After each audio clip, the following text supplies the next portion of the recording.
Hello hello. ആലോചിച്ചിട്ട് വരാന്ന് പറഞ്ഞിട്ട് പിന്നെ ഒരു ഫോൺ കോൾ പോലും കണ്ടില്ലല്ലോ. അത് പിന്നെ ഞങ്ങള് വീട്ടുകാരായി ചർച്ച നടത്തി തീരുമാനത്തിലെത്തി. അത് നന്നായി, നമുക്ക് പണിയില്ലാണ്ടായി. വക്കീലേ, ഞങ്ങളിപ്പോ വിളിച്ചതേ ഒരു സഹായത്തിന് വേണ്ടിയായിരുന്നു. എന്താ പറയ്. അത് എന്റെ വീട്ടുകാരെ അബദ്ധത്തിൽ ഒരു കൊലപാതകം ചെയ്തെന്ന് വിചാരിക്കാം. കൊലപാതകോ? അല്ലല്ല, അതൊരു എക്സാമ്പിൾ ആയിട്ട് എടുത്താൽ മതി.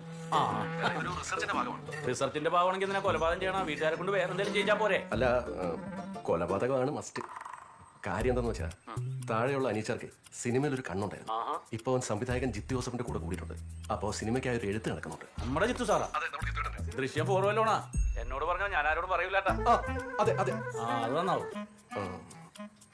ഇതില് ജോർജ് കുട്ടി ഇല്ലാത്ത സമയത്ത് ക്ഷണിക്കപ്പെടാത്ത മറ്റൊരു അതിഥി വീട്ടിൽ വന്ന് പ്രശ്നം ഉണ്ടാക്കുന്നത്. വീട്ടുകാർ എന്ത് ചെയ്യണമെന്ന് അറിയാതെ നിൽക്കുമ്പോൾ അയാൾ ജോർജ് കുട്ടിയുടെ രണ്ടാനമ്മ നാട്ടിൽ മൊത്തം നാണം കെടുത്തെന്ന് പറഞ്ഞുകൊണ്ട് ഭീഷണിപ്പെടുത്തും. ജോർജ് കുട്ടിക്ക് രണ്ടാനമ്മേ? അതെ, അടുത്ത പാർട്ടില് അങ്ങനെ ഒരു കഥാപാത്രമുണ്ട്. അപ്പൊ കഥക്ക് വ്യത്യാസമുണ്ട്. അവരെ നാണം കെടുത്താനായി നാട്ടുകാരികൊക്കെ ഒച്ചപ്പാടും ബഹളം ഉണ്ടാക്കും. അത് തടയാനായി വീട്ടുകാരെല്ലാരും കൂടെ വാപുത്തി പിടിക്കും.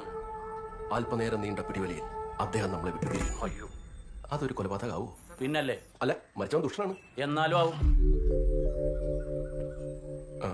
ആരും അത്ര ശക്തിയിലൊന്നും അല്ല പിടിച്ചത്. അയാളുടെ അറിവില്ലായ്മ കൊണ്ട് മരിച്ചതാ. സ്വയരക്ഷയ്ക്ക് വേണ്ടിയാണെന്ന് പറഞ്ഞ് നമുക്കിത് തൂരാൻ പറ്റുമോ? ഇതെങ്ങനെ സ്വയരക്ഷയാവും?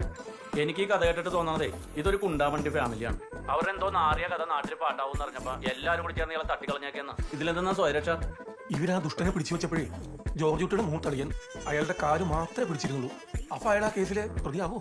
എടോ, അയാളുടെ കാല് ഫ്രീ ആണെങ്കിൽ അയാൾ ബോഡി രക്ഷപ്പെട്ടൂടെ? ആ സാധ്യതയല്ലേ അയാൾ പിടിച്ചു വെച്ചത്. അങ്ങനെയാണെങ്കിൽ കൈ മാത്രം പിടിച്ചു വെച്ച രണ്ടാമത്തെ അളിയനോ? മീനക്കൈന് ഒരാങ്ങളല്ലേ ഉള്ളൂ.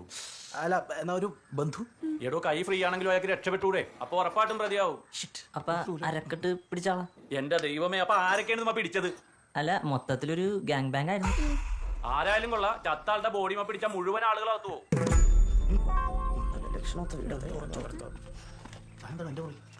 എന്നാ ശരി, ഞങ്ങൾ എന്തായാലും കഥ എഴുത്ത് തീർത്തിട്ട് വിളിക്കാം.